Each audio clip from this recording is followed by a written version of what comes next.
Remember last time you were here, I mentioned I was having some breathing difficulties and actually was on oxygen. Not a whole lot, but some. Well, the next day I had some real difficulty. So the nurse decided I needed to go to hospital in order to help that. And I didn't want to go, I'm stubborn and thought I could tough it out, but the level would not come up. It was a pretty low level. So away I went, and that was on the 9th of October, and I stayed there till the 20th. It took them that long to help me. I was retaining a lot of fluid, and all that fluid retention was compromising my lungs. And actually, I got off oxygen probably last Thursday or Friday. No, actually, it was before that. But I still had a lot of fluid, so they were trying to make that come down, and they did. And I'm still, on some diuretics to help me with that fluid. So yeah, it was kind of scary because I don't know if anyone has ever had air forced into them, but that's what they had to do in the ER room. They put a mask on me and just kind of blew air into my lungs to inflate them, and it was very uncomfortable. And it's scary because it feels like you can't breathe, when actually, they are forcing the air into you. So I stayed in the ER probably till about 8 o'clock that night before they finally moved me to a room. But there is a blessing here too, because when I went in hospital in July, they had misplaced my wallet, and it drove me crazy. I mean, because I lost all my bank cards, my credit cards, ID, health card, everything was gone. And so, and I had to get a new bank card, and that took forever. It was a lot of stress that I didn't need. But anyway, when I got up to the room, and it was one of these rooms where it was for stretcher people only. All they had was stretchers, so I had to spend the night in a stretcher, which was okay. But the first thing the nurse said to me was, "You have valuables here." I said, "What?" And they said, "Yeah, you have valuables here." It was on the 4th floor. And I said, "Well, what is it?" She says, "I don't know. It's in the vault. You're going to have to ask your nurse to get it." So I said, "Okay." So I did. I asked the nurse about it when I was leaving, and lo and behold, she brought me my wallet. So I got my wallet back and all my ID. So that was the real blessing in disguise. So, and I did what I had to do. It wasn't easy, but now I feel so much better than what I did. I mean, I was having difficulty just getting up out of here, my room, and going to use the washroom, but now it's no problem. And the good part is I'm doing so much better. I got promoted to the strength class instead of the range of movement class. So, and I just did that, so that's a good sign. And the other thing is, one of the therapists came and talked to me about preparation for discharge. So that's hopeful too. When do you think that's going to happen? I don't know. No, They're not going to tell me that. I don't think they want to get my hopes up too much. But I'm hoping that I can at least go for a visit down to Six Nations. We're going to be having the Primates Commission meeting down there in about a week or so. And I'm hoping to get down there for that. And I think I can manage it, with the help of others. So that, it was a setback, but it was also really good for me because it really helped me get stronger in so many ways, particularly with my breathing and with my strength as well.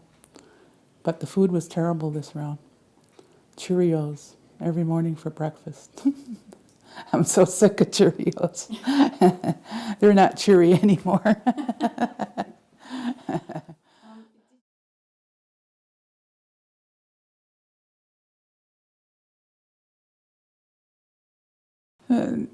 Well, no, I've managed to maintain a positive attitude about it. And I think, again, it's because of the support I have. I mean, even when, I'm feeling, a little like that, I'll get something, either a text or an email or a card, that says, keep on going, you know. Um, and my niece, who watched the videos, wrote to me and said, "We're not through with you yet." So that's, really special. So, there's a lot of people behind me, and that's really special and really important to me. So, yeah, it even though it may seem scary, it's not scary enough to take me down. Not at this point, anyway. I'm a fighter. I've always been a fighter. People who know me know that, and they know I'll just keep on fighting as long as I can. And heck, ask people like Mark McDonald. He'll tell you. He'll tell you what a fighter I am.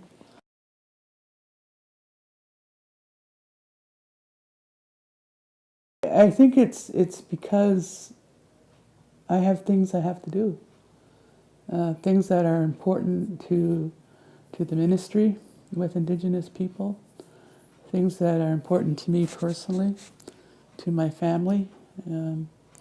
I have lots of people who depend on me for things, and I don't want to let them down, and they're not going to let me down either. So it's like we're in it together, and that's where I draw a lot of strength from, knowing that I have lots of family and friends out there who are willing to give me that support and to be there for me. I mean, I can't, it just overwhelms me when I think about all the cards I've received. I probably have 100 right here in this room, and I already gave my cousin some to take to my home in Six Nations because there were so many. But just every one of them had a handwritten message in it, of encouragement and love and support, just telling me to fight and to get better. And so there's all that, good love going around, and I think I said before that when we do talk about our traditional teachings, the thing that holds them all together is love. And, love is certainly at work here in so many ways. And it will continue to be that way, I think. And when I decided to do this, I really wasn't sure if I should, because there are, I was thinking, geez, there are some people who are going to say I'm grandstanding, and just trying to, get in the limelight or whatever. But those who know me know that's not what it's about, I've always been a behind-the-scenes kind of person, more interested in making sure that what gets said, or what needs to get said, gets said. And I don't really care who says it. If I have to say it, I will. But if I can get other people to say it and do the work, that's fine with me. It's all about empowering our leadership to take responsibility and to claim that ministry that God has called them to do. So I was a little worried about that, but if anyone is saying anything like that, I'm not hearing it. So that's the good part. And it's sometimes we're our own worst enemy, and sometimes we just love to bring people down. And I've seen it time and time again. I've been involved in working with Indigenous people for years and years and years. Ever since I came out of college, that's been my work. It's been my passion, and I've seen it, just hurt time and time again. But I think we're in a place where we're ready to move past it, where people are finally saying, okay, we really need to be healthy. We really need to find a way to get whole and healthy. So that's I decided, okay, I'll just do this. and see what happens.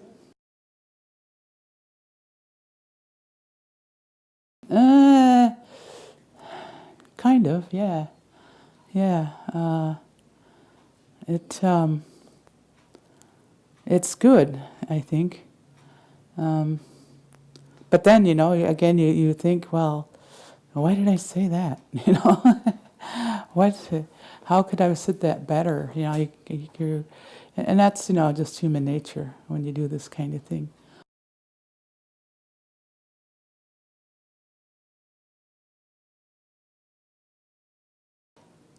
Well, there's people people here who are like that. And I think it's, part of my responsibility of being here, I think, is to be there for them, is to identify those people who may not have the support and love that they need, and to reach out to them. And I think that the support is there, but people need to know how to ask for it. And so many times we're not good about that. We just think, well, we can do this on our own. We can tough it out. I've always done things alone. I'm a loner. I don't need anybody. Kind of attitude. And you see that at play not only in here, but I saw it in the hospital too. I mean, I had a roommate who was really stubborn and who was just a very high maintenance kind of person, very difficult to love. But I sit there and I'd watch him, to make sure he was safe, because he was confused and sometimes he didn't know what he was doing, and I would try to help him as much as I could. So I think it's our responsibility as well to make sure that people get that kind of love and support. But again, somehow we have to let people know that it is available to them. And how that's done, it's, not easy to say. Especially when there are so many people who live alone and who just think there's no one there for them, who may have lost, family, and may be the only one left in their family. So, it's one of those things we have to look at.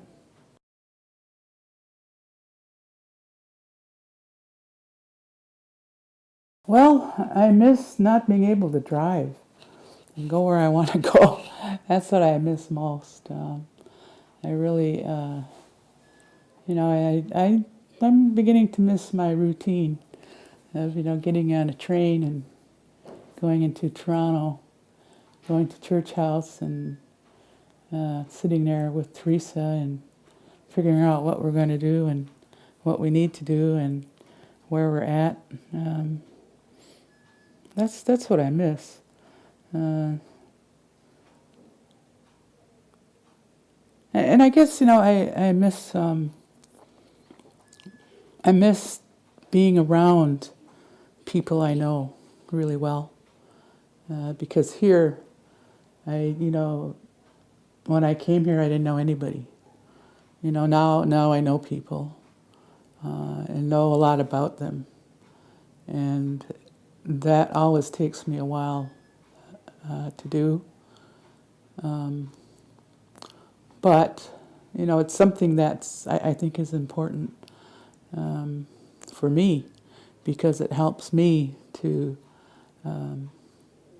not be alone too. And I told someone when I lived in Alaska, I lived alone, but I was never lonely, because I knew that I could go anywhere in the village I lived in and visit anybody. So I was never alone, or never lonely. And I think that sometimes we confuse the two, of being lonely and being alone. I mean, being alone is okay, but you don't have to be lonely. And I think that's what happens to a lot of people who come here or come to other places like this. And people are in the hospital who don't have visitors and family to come and see them. I mean, I was fortunate. I had family that would come and see me, bring me things I needed and treats and what have you. But people don't. And what do you do for those people? That's one thing, about our medical system, I think we haven't quite figured out in terms of the holistic healing. I mean, it's not just about taking care of your physical needs. It's about taking care of your spirit and your soul, and to make sure that that's well too, because it all fits together. And it makes you stronger if if you're well with all of those things, not just your physical. And I think that's one of the reasons why I'm really beginning to heal. It's because, for me, I pretty much have it. Have all of those. I managed to feed my spirit by continuing to work and do things for Indigenous ministry. I can do things on a computer, and I have internet here. So it's all part of my therapy. It's all part of getting well.